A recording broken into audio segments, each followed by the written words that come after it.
الحمدللہ رب العالمین والصلاة والسلام علی سید المرسلین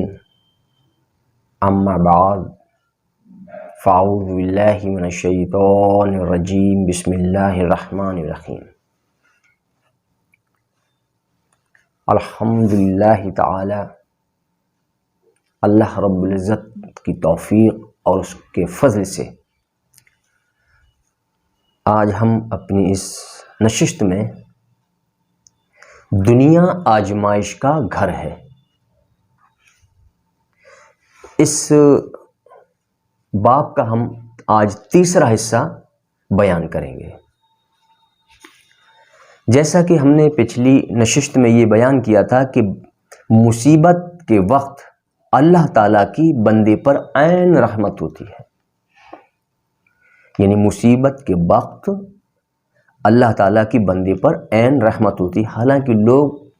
اس کو پتہ نہیں کیا کیا اس کو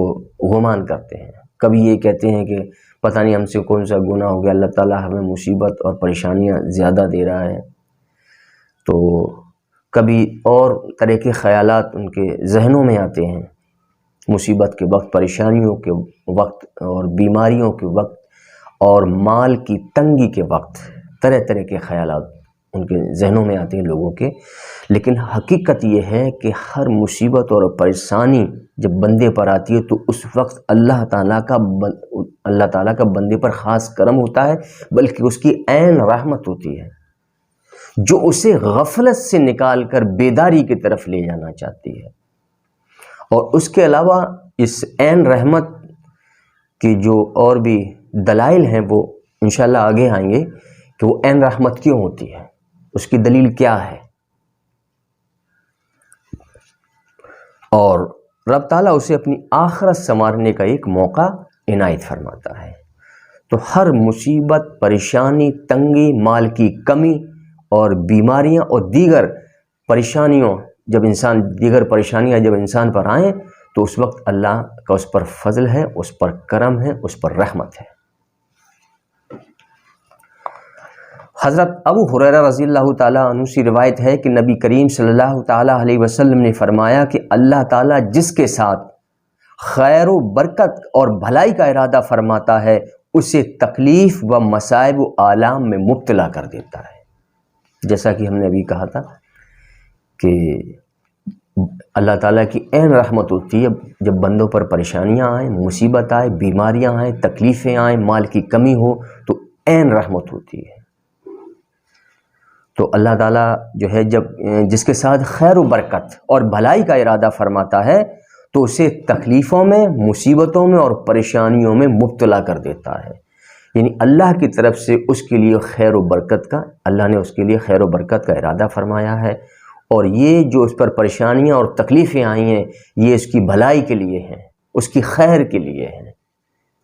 جیسا کہ یہ حدیث پاک میں ہے، اور یہ حدیث بخاری کی ہے، حدیث نمبر ہے 5645، اور ابن حبان کی حدیث نمبر ہے 2907۔ تو اس چیز کو ہمیشہ ذہن نشین رکھنی چاہیے کہ جب مصیبتیں آئیں، انسان پر پریشانیاں آئیں، تکلیفیں آئیں، مال کی تنگی ہو جائے، کمی ہو جائے، تو اس وقت یہ گمان نہ کرے گا پتہ نہیں اللہ تعالیٰ میں عذاب دے رہا ہے، اللہ تعالیٰ میں سزا دے رہا ہے، پتہ نہیں ہم نے کون سا گناہ کیا، ساری پریشانی میرے نصیب میں لکھ دی ہیں۔ تو اس طرح کے گمانات باطل ہیں، غلط ہیں، اور ہمیشہ اللہ کے لیے حسن ظن رکھنا چاہیے، اچھا گمان رکھنا چاہیے۔ جیسا کہ اب یہ حدیثیں اور بھی ابھی میں بیان کروں گا تو اس کی بات پوری طرح واضح ہو جائے گی کہ جب انسان پر کوئی تنگی، مصیبت، پریشانیاں آئیں تو اس وقت اللہ کا اس پر فضل ہوتا ہے، اللہ کی اس پر رحمت ہوتی ہے، اس پر عذاب نہیں۔ ہاں عذاب کی بھی شکل ہوتی ہے لیکن وہ شکل دوسری ہوتی ہے، انشاءاللہ اس کا بھی آگے بیان آئے گا کہ وہ عذاب کی شکل کیا ہوتی ہے۔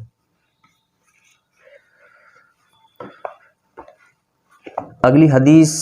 حضرت ابو ہریرہ رضی اللہ تعالیٰ عنہ سے روایت ہے کہ نبی کریم صلی اللہ تعالیٰ علیہ وسلم نے فرمایا کہ مسلمان مرد و عورت کے جان و مال اور اولاد میں مصیبت رہتی ہے، یہاں تک کہ وہ اللہ تعالیٰ سے اس حال میں ملتا ہے کہ اس پر کوئی گناہ باقی نہیں رہتا۔ دیکھیے کتنی بڑی اللہ کی رحمت ہے، جسے ہم اپنی بدنصیبی یا اللہ کا عذاب یا اللہ کی سزا اور اپنی بد قسمتی گمان کرتے ہیں، لیکن ہمیں ان حدیثوں سے جو ہے عبرت لینا چاہیے، نصیحت حاصل کرنی چاہیے کہ وہ مصیبت، جو پریشانیاں جو ہم نے دنیا میں ہم اٹھا رہے ہیں، جو مشقتیں ہم دنیا میں اٹھا رہے ہیں، جو محنت ہم دنیا میں اٹھا رہے ہیں، اور جو مال کی کمی کے باعث ہم جو تکلیفیں اور پریشانیاں دنیا میں اٹھا رہے ہیں، بیماریوں کے باعث جو ہم دنیا میں تکلیف اور مصیبت اور پریشانیاں جو ہم اٹھا رہے ہیں، اس کا صلہ، اس کی جزا کتنی بہترین ہے کہ اللہ تعالیٰ فرماتا ہے کہ وہ جب وہ مرے گا تو اللہ سے اس حال میں ملے گا کہ اس پر کوئی گناہ باقی نہ ہوگا، جس پر مسلسل پریشانیاں آئیں، جس پر مسلسل تکلیفیں آئیں، تو سمجھو کہ اس کے تمام گناہ اللہ تعالیٰ دھو رہا ہے، اس کے گناہوں کو مٹا رہا ہے، اس کے گناہوں کو ختم کر رہا ہے، پھر اس کے پاس صرف نیکیاں ہی نیکیاں رہ جائیں گی۔ جب وہ مرے گا تو ایمان بالخیر پر، اس کا خاتمہ ایمان بالخیر پر ہوگا،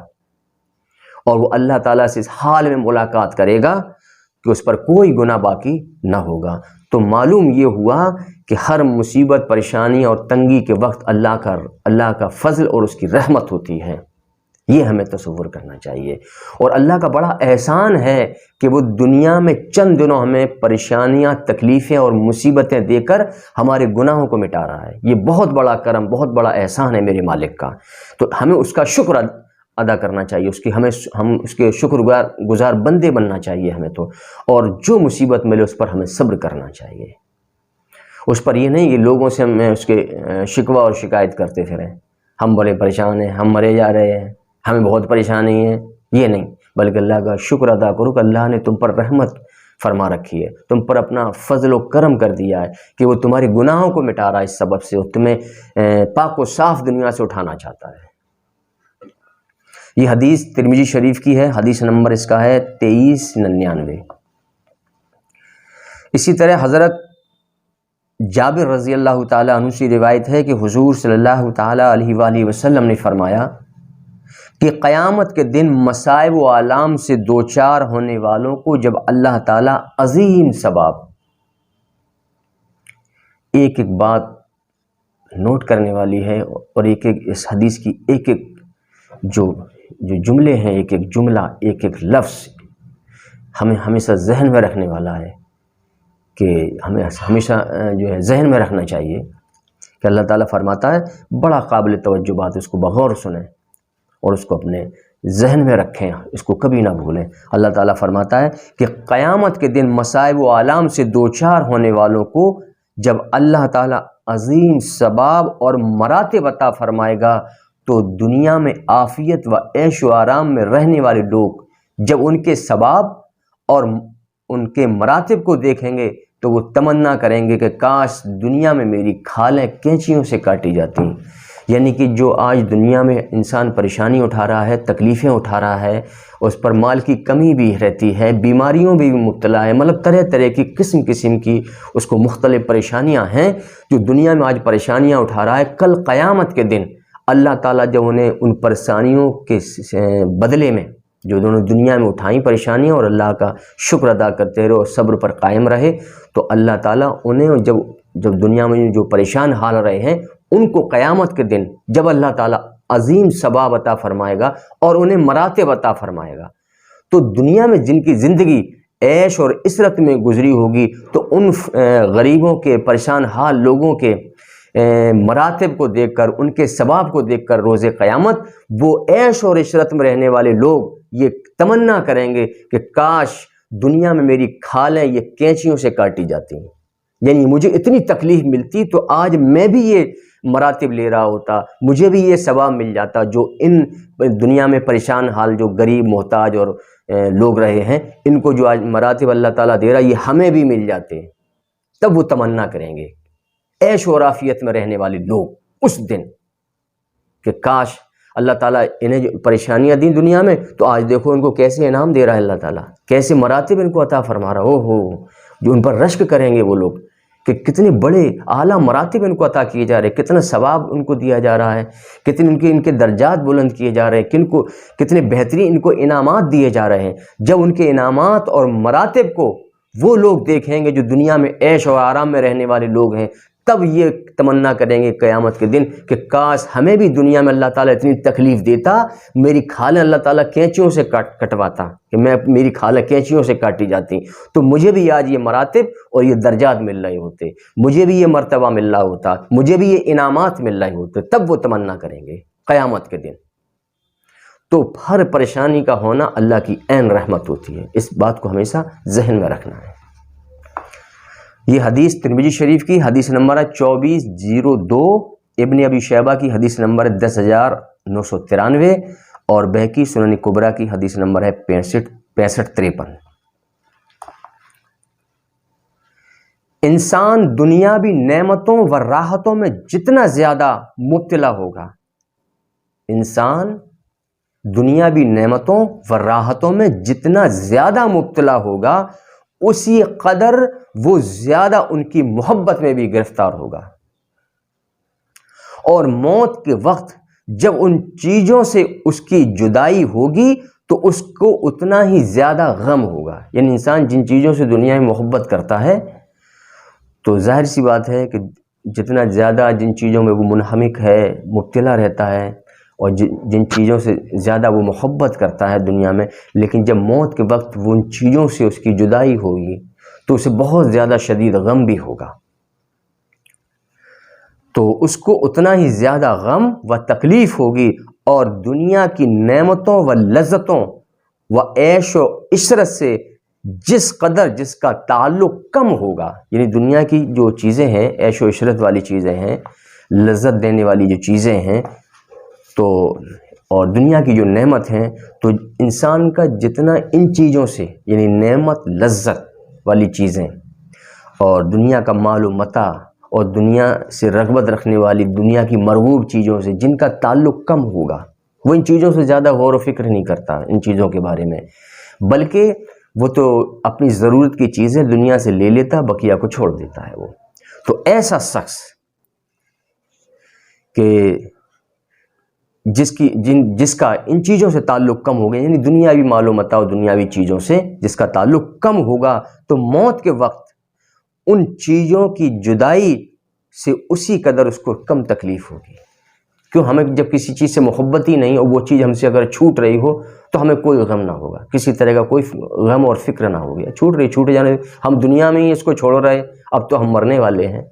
مر کر جو ہے قبر میں جانے والے، تو ہمیں ان سے کیا رغبت؟ جب دنیا میں ہم رہے، زندہ رہے، تب ان سے رغبت نہ رہی، ان سے محبت نہ رہی، ان سے ہمارا کوئی زیادہ تعلق نہ رہا، تب یہ چیزیں اگر ہم سے چھوٹ رہی ہیں تو چھوٹ جائیں، ہمیں کیا کرنا؟ تو اس کو اتنی ہی کم تکلیف ہوتی۔ لیکن جس کو زیادہ دنیاوی چیزوں سے محبت ہو جائے، جب وہ چیزیں اس سے چھوٹتی ہیں تو اسے بہت زیادہ تکلیف ہوتی ہے۔ اس لیے یہ سمجھنا غلط ہے کہ دنیا کی نعمتوں کا حصول عزت و رب تعالیٰ کی رضا کا سبب ہے۔ یعنی دنیا کی چیزیں جو اگر انسان کو ملتی ہیں تو یہ سمجھنا غلط ہے کہ دنیا کی نعمتوں کا حصول ہو جائے یا دنیا کی ہمیں نعمتیں مل جائیں اور دنیا کی عزت ہمیں مل جائے اور اللہ تعالیٰ کی رضا کا یہ سبب ہم بتائیں کہ نہیں، اللہ تعالیٰ کی رضا نہیں، دنیاوی کوئی بھی مال و متاع کا ملنا یہ اللہ کی رضا نہیں ہو سکتی، اللہ کی رضا کا باعث نہیں بن سکتی، کیونکہ انہی چیزوں کے ذریعے تو اللہ تعالیٰ ہمیں آزمائش میں ڈالتا ہے، انہی چیزوں سے تو اللہ تعالیٰ ہمارا امتحان لیتا ہے کہ تم کدھر جاتے ہو، ان چیزوں کی طرف جاتے ہو یا پھر میری طرف آتے ہو،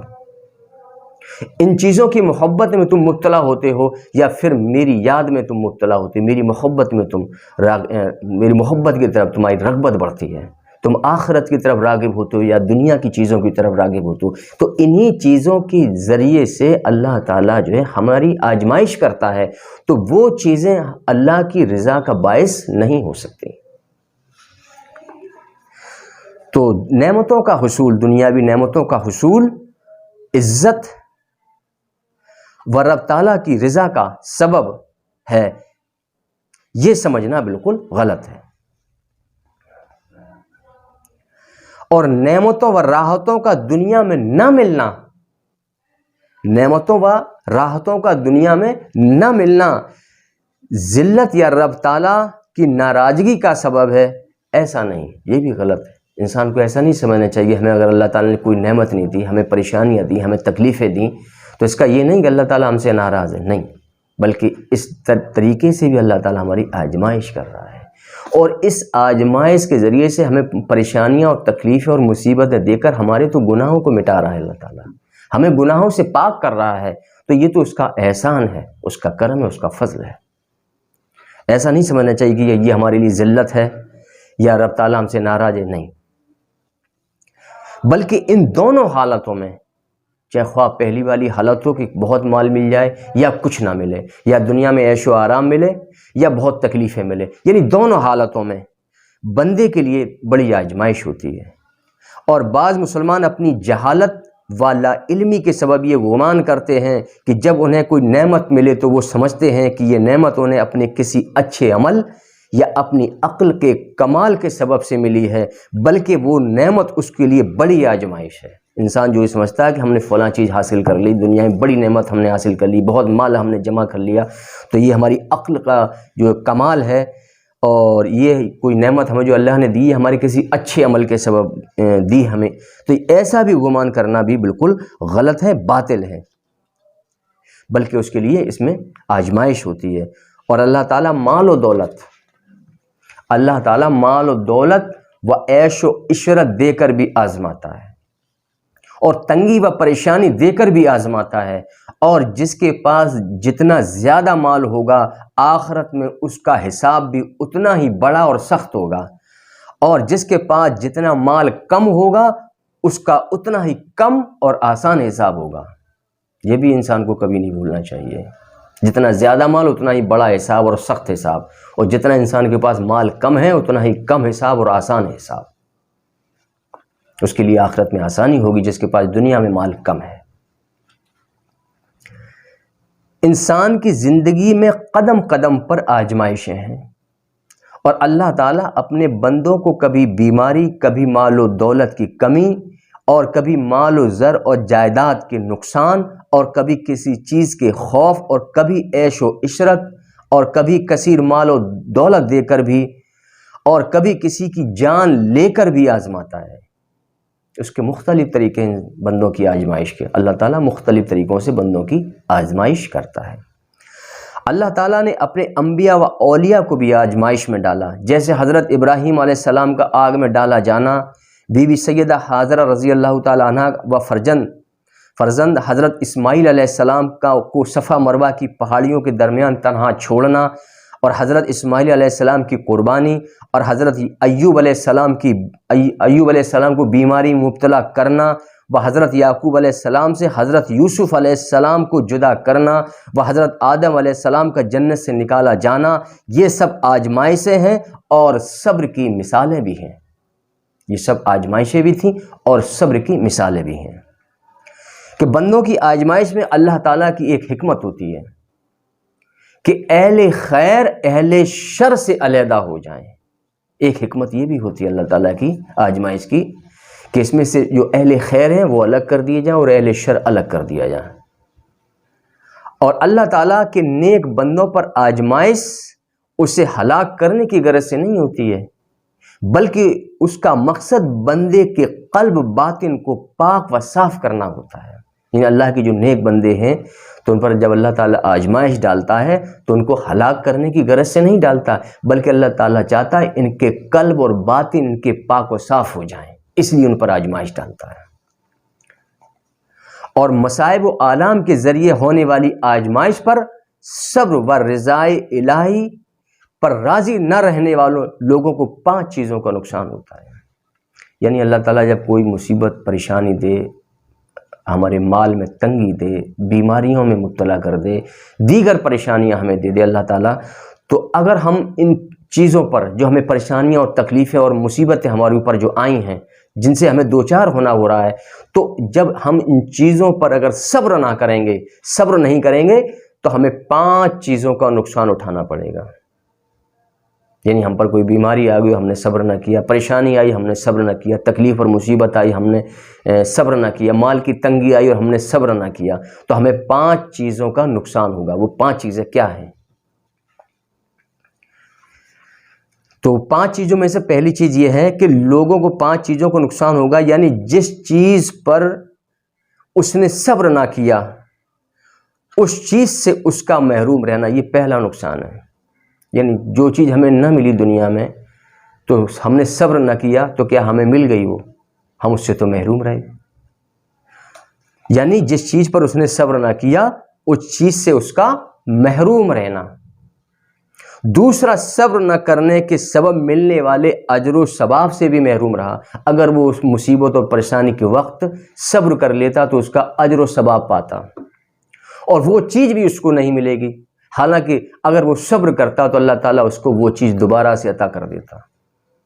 یعنی وہ چیز بھی اس کو نہ ملی، پہلا نقصان۔ دوسرا، صبر کرتا اس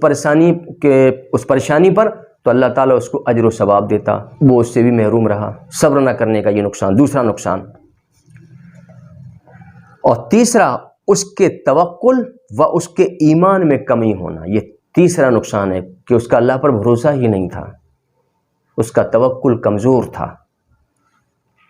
اور اس کے ایمان بھی اس سے کم ہو گیا، بجائے اضافت کے اس کے ایمان میں کمی آ گئی، کیونکہ اللہ پر اس کا یقین کامل نہ تھا، اس کا توکل و بھروسہ نہیں تھا کہ اللہ تعالیٰ ہم جب صبر کریں گے تو اللہ تعالیٰ ہمیں یہ عطا فرما دے گا اور ہمیں اس سے نجات بھی دے گا۔ تو اس کے توکل اور اس کے ایمان میں کمی ہونا۔ اور چوتھا، صبر کے ذریعے ملنے والی رب کی رضا سے بھی محروم رہا وہ۔ اگر وہ صبر کرتا، اللہ تعالیٰ تم کتنی بھی مجھے مصیبت اور پریشانی دے دے، اللہ میں صبر کرتا ہوں اس پر، اس لیے کہ اے میرے رب تو راضی ہو جا۔ تو چوتھا، جو اس کو صبر کے ذریعے ملنے والی رب کی جو رضا تھی وہ اس سے بھی محروم رہا، یعنی رب اس سے راضی نہ ہوا۔ راضی کب ہوتا اللہ تعالیٰ؟ کہ جب وہ صبر کرتا اور اللہ پر بھروسہ کرتا تو اس کا رب اس سے راضی ہو جاتا۔ تو وہ رب کی رضا سے بھی محروم رہا۔ اور پانچواں نقصان یہ ہے کہ اللہ تعالیٰ کی ناراضگی، جو سب سے بڑا نقصان ہے، اس کے صبر نہ کرنے کے باعث اللہ تعالیٰ اس سے ناراض ہوا، یہ پانچواں اس کا نقصان ہے۔ اور وہ شخص جس پر اللہ تعالیٰ مصائب و آلام کے ذریعے آزمائش ڈالے، اس وقت وہ صبر اور رب کی قضا پر راضی رہے، یعنی رب نے جو حکم فرما دیا، جو اس کے لیے مقدر کر دیا، اس پر وہ راضی رہے، تو اس وقت وہ صبر اور رب کی قضا پر راضی رہے۔ اور جسے مال و دولت اور عشرت ملی، وہ اپنے رب کی عطا پر اس کا شکر گزار رہے اور اپنے مال کے حقوق ادا کرے اور راہ خدا میں خرچ کرے، تو ان دونوں قسم کے لوگ اپنی اپنی آزمائش میں کامیاب ہو گئے۔ یعنی جس کو اللہ تعالیٰ نے پریشانیاں دیں، تکلیفیں دیں، دنیا میں بیماریاں دے دی، مال کی کمی دے دی، لیکن کیا ہے، اس پر وہ صبر کرے اور رب کی رضا کا طالب رہے، یعنی میرا رب راضی ہو جائے، اے اللہ تو جس حال میں رکھے میرے رب تو راضی ہو جائے۔ ایک اس قسم کے لوگ۔ اور دوسرا وہ کہ اللہ تعالیٰ جن کو بہت مال دے، لیکن کیا ہے، وہ اس مال کے پورے حقوق ادا کریں، زکوٰۃ بھی دیں، راہ خدا میں بھی خرچ کریں، قاری خیر میں خرچ کریں، اور اللہ کا شکر بھی ادا کریں، اور اپنے مال کے حقوق ادا کرنے کے بعد پھر وہ جو ہے اس پہ صدقات اور خیرات بھی اس کی نکالیں اس مال سے۔ تو یہ دو قسم کے لوگ بنے، یعنی کم مال والے پریشانیوں والے اور زیادہ مال والے عیش و عشرت والے، یہ دو قسم کے لوگ ہیں۔ لیکن جب اس راہ پر وہ ہوں گے تو ان دونوں قسم کے لوگ اپنی اپنی آزمائش میں کامیاب ہوتے ہیں، یعنی کہ مصیبت کے وقت صبر اور اللہ کی رضا پر راضی رہنا، جو اس کا مقدر ہو جائے، خوب پریشانیاں ملیں اس کو اور تکلیفیں ملیں، بیماریاں ہو جائیں، مال کی تنگی ہو جائے، لیکن اگر وہ صبر کرتا ہے اور رب کی رضا کا طالب رہتا ہے تو سمجھو کہ اپنی آزمائش میں کامیاب ہو گیا۔ اور دوسرا وہ شخص کہ جس کو اللہ تعالیٰ نے مال دیا، تو جب مال اللہ تعالیٰ دے تو اس کو اللہ تعالیٰ کا وہ شکر ادا کرے اور مال کے حقوق کرے، تو اس طرح کے لوگ بھی وہ بھی کامیاب اپنی آزمائش میں ہو جاتے ہیں، اور اس کے بدلے ملنے والے اجر و ثواب و اللہ تعالیٰ کی رضا کے مستحق ہو جاتے ہیں وہ لوگ۔ اور مصیبت و تکلیف سے مقابلہ کرنے کا سب سے بہترین ذریعہ صبر ہے، یعنی مصیبت و تکلیف سے مقابلہ کرنے کا جو سب سے بہترین ذریعہ ہے وہ کیا ہے؟ صبر، یعنی صبر سے اس کا مقابلہ کرو. اور صبر ہی بندے کو رب تعالیٰ کی رضا پر راضی رہنا آسان بنا دیتا ہے. صبر، اگر انسان بندے کے اندر صبر آ جائے گا تو وہ رب کی رضا کا طالب ہو جائے گا. پھر وہ صرف رب کی رضا کا جو ہے طالب رہے گا. بس میرا رب ہم سے راضی ہو جائے، بس پھر اس کے اندر یہی خواہش رہے گی. اگر اس سے صبر مل جائے، صبر آ جائے اس کے اندر. اور ہر مصیبت بندے کے حق میں اللہ تعالیٰ کی نعمت ہے اور اس کے لیے بھلائی اور فائدے کا باعث ہے، کیونکہ ہر مصیبت، پریشانی یا بیماری کے سبب اس کے گناہ مٹائے جاتے ہیں. حتیٰ کہ کسی کے کانٹا چبھنے کے سبب بھی اس کے گناہ مٹائے جاتے ہیں. اور دنیا میں لوگوں کو جو حادثات و قدرتی آفات سے جانی و مالی نقصان ہوتا ہے اس کی دو قسمیں ہیں. یعنی دنیا میں جو لوگوں کو حادثات اور قدرتی آفات سے جو جانی اور مالی نقصان ہوتا ہے اس کی دو قسمیں ہیں. ایک اللہ تعالیٰ کی طرف سے آزمائش ہے اور دوسری گناہوں کا کفارہ ہوتی ہے.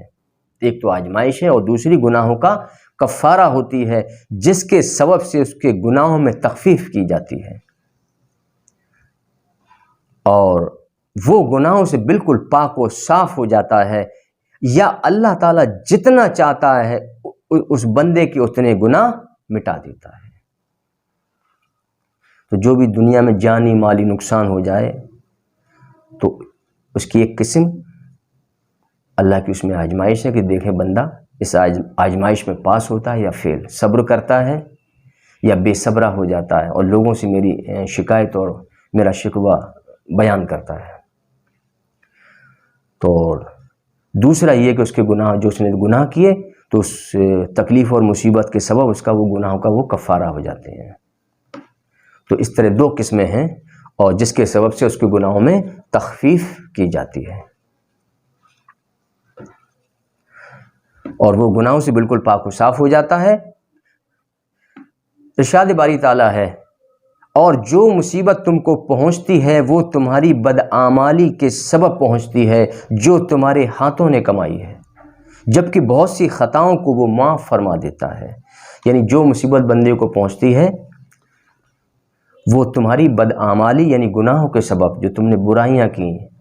برے کام کیے، گناہ کے کام کیے، ان کے سبب سے تمہیں وہ پہنچی اور بہت سی خطاؤں کو تو اللہ تعالیٰ معاف فرما دیتا ہے. یہ سورہ شورى کی آیت نمبر 30 ہے. حضرت ابو ہریرہ رضی اللہ تعالیٰ عنہ سے روایت ہے کہ جب یہ آیت کریمہ اتری کہ جو کوئی برائی کرے گا اس کو اس کا بدلہ ملے گا، یہ سورہ نساء کی آیت نمبر 123 ہے، تو مسلمانوں پر بہت سخت گزری. یعنی اللہ تعالیٰ نے قرآن میں فرمایا کہ جو کوئی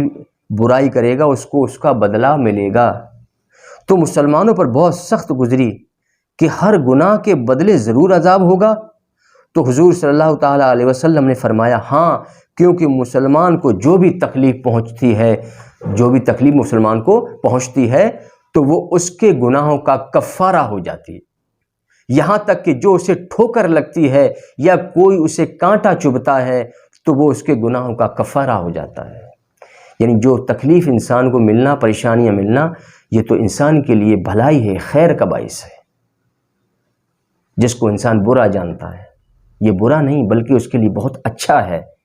دنیا میں وہ جتنی چاہے اتنی تکلیف، اللہ تعالیٰ جتنی چاہے اتنی تکلیفیں بندے کو دے دے، کیونکہ تھوڑی دن تو تکلیف اٹھانا، لیکن جب وہ دنیا سے جائے گا تو پاک و صاف جائے گا.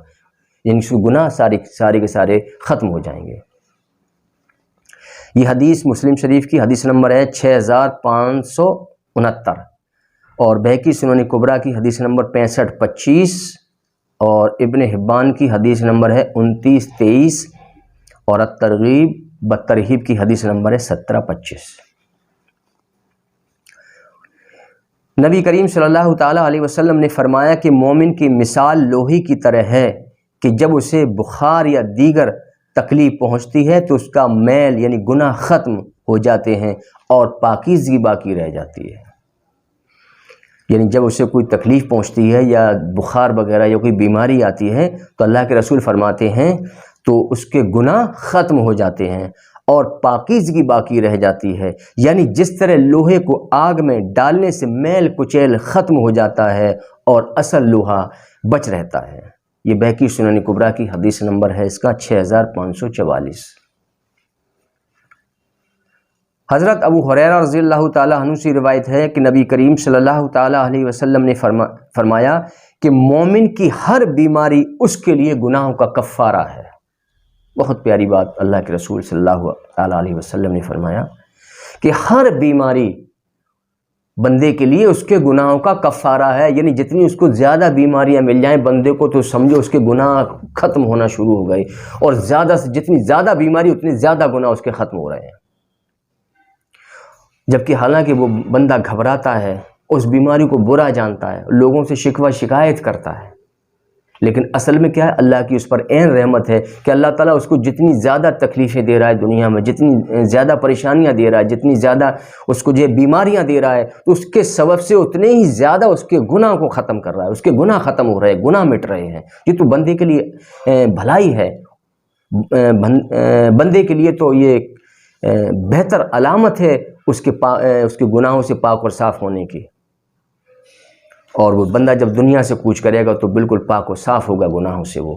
تو اللہ تعالیٰ اس ذریعے سے یعنی بندوں کو تکلیف دے کر، بندوں کو پریشانیاں دے کر، بندوں کو بیماریاں دے کر اللہ تعالیٰ بندوں کے گناہوں کو مٹا رہا ہے۔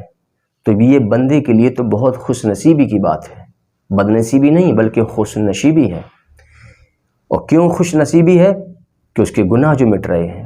اگر وہ گناہ دنیا میں نہ مٹائے جائیں اور ان کی سزا اگر قبر میں دی جائے تو بندے کا کیا حال ہوگا؟ تو اللہ کا بڑا کرم ہے، اللہ کا بڑا فضل ہے، اللہ کا بڑا احسان ہے کہ بندے کے دنیا بیماریوں اور تکلیفوں کے ذریعے سے اللہ تعالیٰ بندے کے دنیا میں ہی گناہ مٹا دیتا ہے، اور آخرت میں اسے پاک و صاف ایمان بالخیر پر اٹھا لیتا ہے۔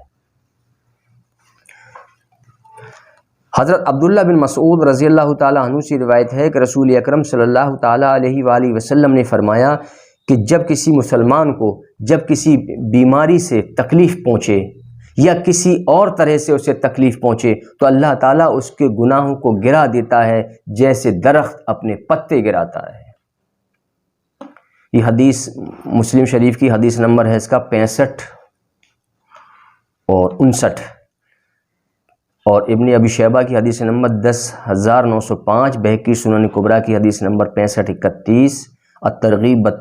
ترہیب کی حدیث نمبر 1724، اور ابن حبان کی حدیث نمبر 2927۔ حضرت ام علا رضی اللہ تعالیٰ عنہ بیان کرتی ہے کہ میں بیمار ہو گئی تو آپ صلی اللہ تعالیٰ علیہ وسلم میری عیادت کے لیے تشریف لائے اور فرمایا، اے ام علا، تمہیں خوشخبری ہو کہ بلا شبہ مسلمان کی بیماری کے ذریعے سے اللہ تعالیٰ اس کے گناہ کو ختم کر دیتا ہے، جیسے کہ آگ سونے و چاندی کے کھوٹ کو نکال دیتی ہے۔ یعنی ہر بیماری کے سبب سے بندے کے گناہ مٹائے جاتے ہیں۔ تو یہ تو بندے کے لیے خیر ہے، بندے کے لیے بھلائی ہے، اور بندے کے لیے جو ہے یہ خوش نصیبی ہے کہ اس کے گناہ مٹ رہے ہیں۔ کبھی بخار کے ذریعے سے اللہ تعالیٰ اس کے گناہ مٹا رہا ہے، کبھی دیگر بیماریوں کے ذریعے سے اللہ تعالیٰ اس کے گناہ مٹا رہا ہے، کبھی دیگر پریشانیاں اور تکلیفوں کے ذریعے سے اللہ تعالیٰ اس کے گناہ مٹا رہا ہے۔ تو اللہ کا بڑا کرم ہے، یہ تو بڑا فضل ہے اللہ کا بندوں پر۔ یہ حدیث ابو داؤد کی حدیث نمبر ہے 3092۔ حضرت ابو ہریرہ رضی اللہ تعالیٰ عنہ سے روایت ہے کہ حضور نبی کریم صلی اللہ تعالیٰ علیہ وسلم نے ایک مریض کی عیادت کی جس کو بخار تھا، تو آپ نے فرمایا کہ خوشخبری ہو، یعنی اس کے بخار پر اللہ کے رسول نے کیا فرمایا؟ خوشخبری ہو، بے شک اللہ تعالیٰ فرماتا ہے کہ یہ بخار میری آگ ہے جو میں مومن بندے پر دنیا میں اس لیے مسلط کرتا ہوں تاکہ وہ آخرت کی آگ کے بدلے میں اس کا حصہ ہو جائے۔ سبحان اللہ، کیا کہنے۔ اللہ تعالیٰ نے بڑی پیاری بات، یہ حدیث قدسی ہے کہ اللہ تعالیٰ فرماتا ہے کہ یہ بخار میری آگ ہے جو میں مومن بندے پر دنیا میں اس لیے مسلط کرتا ہوں تاکہ وہ آخرت کی آگ کے بدلے میں اس کا حصہ ہو جائے، یعنی وہ آخرت میں آگ سے محفوظ رہے گا۔ یعنی وہ حصہ بدل کر دیا اللہ تعالیٰ نے بخار کے ذریعے سے، اللہ تعالیٰ نے اس کو بخار دے دیا، یعنی اس کو جو آخرت میں جو عذاب ہونے والا تھا، جو آخرت میں اسے آگ اس پر جو مسلط ہونے والی تھی، تو اللہ تعالیٰ نے وہ آگ کا حصہ اسے دنیا میں دے دیا، بس کہ یہ بخار کے ذریعے سے میں نے اس کا حصہ بدل کر دیا، اب تو آخرت میں جو ہے اس آگ سے محفوظ رہے گا، آخرت کی آگ یعنی دوزخ کی آگ سے محفوظ رہے گا۔ تو یہ بخار میری آگ ہے جو میں مومن بندے پر دنیا میں اس لیے مسلط کرتا ہوں تاکہ وہ آخرت کی آگ کے بدلے میں اس کا حصہ ہو جائے۔ یہ ابن ابی شیبہ کی حدیث نمبر 10907۔ حضرت عائشہ صدیقہ رضی اللہ تعالیٰ عنہ سے روایت ہے کہ نبی کریم صلی اللہ تعالیٰ علیہ وسلم نے فرمایا کہ مسلمان کو جب کوئی تکلیف پہنچتی ہے حتیٰ کہ اسے کانٹا بھی چبھے تو اس کے سبب سے اللہ تعالیٰ اس کا درجہ بلند کرتا ہے، یعنی جب تکلیف ملتی ہے گناہ بھی مٹتے ہیں اور اس کے درجات بھی بلند ہوتے ہیں۔ جتنی زیادہ تکلیفیں، جتنی زیادہ پریشانیاں، جتنی زیادہ مال کی تنگی، جتنی زیادہ بیماریاں، تو ان کے سبب سے اتنے ہی اس کے گناہ زیادہ مٹتے بھی ہیں، گناہ ختم ہوتے ہیں اور ساتھ ساتھ اس کے درجات بھی بلند ہوتے ہیں۔ تو ہر پریشانی اللہ کی نعمت ہے، اللہ کی رحمت ہے، اللہ کا فضل ہے، اللہ کا احسان ہے۔ تو ان پریشانیوں اور تکلیفوں سے دنیا میں جو انسان کو ملے ان سے قطعی نہ گھبراؤ، بلکہ اللہ کا شکر ادا کرو، اے اللہ ہمیں اور پریشانی دے دے، اور بیماریاں دے دے، اور مال کی تنگی دے دے، تاکہ میرے گناہ سارے کے سارے دنیا میں مٹ جائیں اور میرے درجات بلند ہو جائیں۔ یہ حدیث ترمذی شریف کی ہے، حدیث نمبر اس کا 965، ابو داؤد کی حدیث نمبر 3093، مسلم کی حدیث نمبر 6561، ابن ابی شیبہ کی حدیث نمبر 10906، بہقی سنن کبریٰ کی حدیث نمبر 6541 اور حاکم کی حدیث نمبر اس کا 1278۔ یعنی اللہ تعالیٰ اس کا درجہ بلند کرتا ہے اور اس کے گناہوں میں تخفیف کرتا ہے۔ حضرت جابر بن عبداللہ رضی اللہ تعالیٰ عنہ سے روایت ہے کہ سرور کائنات صلی اللہ تعالیٰ علیہ وسلم نے فرمایا کہ بخار کو برا مت کہو، کیونکہ وہ دور کرتا ہے انسان کے گناہوں کو جیسے بھٹی لوہے کا میل دور کرتی ہے، اس لیے بخار کو کبھی برا نہ کہو۔ یہ مسلم کی حدیث نمبر ہے 6570، ابن ابی شیبہ کی حدیث نمبر 10915، بہقی سنن کبریٰ کی حدیث نمبر 6561، حاکم کی حدیث نمبر 1279 اور ابن حبان کی حدیث نمبر 2936۔ یعنی کبھی بخار کو برا نہ کہو کیونکہ وہ دور کرتا ہے انسان کے گناہوں کو جیسے بھٹی لوہے کا میل دور کرتی ہے۔ دنیا میں مسلمانوں کی کئی قسم کی آزمائشوں سے گزرنا پڑتا ہے، یعنی دنیا میں مسلمانوں کو کئی قسم کی آزمائشوں سے گزرنا پڑتا ہے، جیسے حقوق کی ادائیگی ہے، جان و مال کے نقصان ہیں، اور بیماریاں ہیں، پریشانیاں ہیں، کئی قسم کی مصیبتیں و عبادات و عملیات اور شرعی احکامات کی تکمیل میں مشقتیں اور تنگی و فراخی اور مفلسی و خوشحالی اور کاروبار اور دیگر نقصان وغیرہ، یہ سب آزمائش ہیں۔ ان سب کے لیے اسے ہمیشہ تیار رہنا چاہیے اور رب کی رضا اور صبر و شکر پر قائم رہتے ہوئے آخرت کے اجر و ثواب پر نظر رکھتے ہوئے ان تمام آزمائشوں میں کامیاب ہونے کی حتی الامکان کوشش کرنی چاہیے۔ یعنی آخرت کے اجر و ثواب جو ملے گا ہمیں ان تکلیفوں اور مصیبتوں اور پریشانیوں کے سبب، اس پر ہمیشہ نظر رکھنی چاہیے کہ آج اللہ تعالیٰ نے ہمیں یہ پریشانی دے دی تو ہمیں اس کا اجر ملے گا، ہمیں اللہ تعالیٰ نے بیماری دے دی تو ہمیں اس کا اجر ملے گا، ہم دنیا میں جو پریشانیاں اٹھا رہے، جو تکلیفیں ہم اٹھا رہے ہیں، اس کا ہمیں اللہ تعالیٰ اجر دے گا۔ تو اس اجر و ثواب پر اور جنت اس کی نعمتوں پر ہمیں ہمیشہ جو ہے نظر رکھنی چاہیے، تاکہ ان سب چیزوں اور پریشانیوں میں ہم جب گھرے ہوں تو ان سب چیزوں پر ہمیں صبر کرنا ہمارے لیے آسان ہو جائے اور اللہ کا شکر ادا کرنا ہمارے لیے آسان ہو جائے۔ اور جب ہم ان چیزوں پر نظر کریں گے تو ہمارے لیے صبر کرنا بڑا آسان ہو جائے گا۔ تو ان سب کے لیے اسے ہمیشہ تیار رہنا چاہیے اور رب کی رضا اور صبر و شکر پر قائم رہتے ہوئے آخرت کے اجر و ثواب پر نظر رکھتے ہوئے ان تمام آزمائشوں میں کامیاب ہونے کی حتی الامکان کوشش کرنی چاہیے۔ انہی آزمائشوں کے ذریعے اچھے برے، نیک اور بد اور کھرے کھوٹے میں امتیاز کیا جاتا ہے۔ تو یہ دنیا آزمائشوں کا گھر ہے، عیش و آرام کی جگہ نہیں، اور یہ دنیا فانی ہے، ہمیشگی کا گھر نہیں۔ تو پھر انسان کو چاہیے کہ ان آزمائشوں والے اور فانی گھر سے قطعی محبت و رغبت نہ رکھے، بلکہ دنیا میں اپنی آخرت اور ہمیشگی کے گھر کے لیے ہر وقت تیاری کرے، یعنی دنیا میں رہ کر اپنی آخرت کے لیے اور ہمیشگی والے گھر کے لیے ہمیشہ تیاری کرنا چاہیے دنیا میں رہ کر، اور اس کے لیے کثرت سے نیک اعمال جمع کرے اور دنیا کو سفر کی جگہ اور خود کو مسافر خیال کرے، دنیا کو سفر کی جگہ اور خود کو مسافر خیال کرے، اور انسان کی منزل آخرت ہے، وہاں کبھی موت نہیں آئے گی، اور وہاں نیک یا بد اعمال کا پورا بدلہ انسان کو ملے گا، اچھے اعمال کا بدلہ اچھا اور بہتر ہوگا اور جنت ہوگا، اور برے اعمال کا بدلہ دوزخ اور نہایت سخت عذاب ہوگا۔ اور اسی کے ساتھ ہی آج کی ہم اپنی اس گفتگو کو ختم کر رہے ہیں۔ وما علینا الا البلاغ المبین۔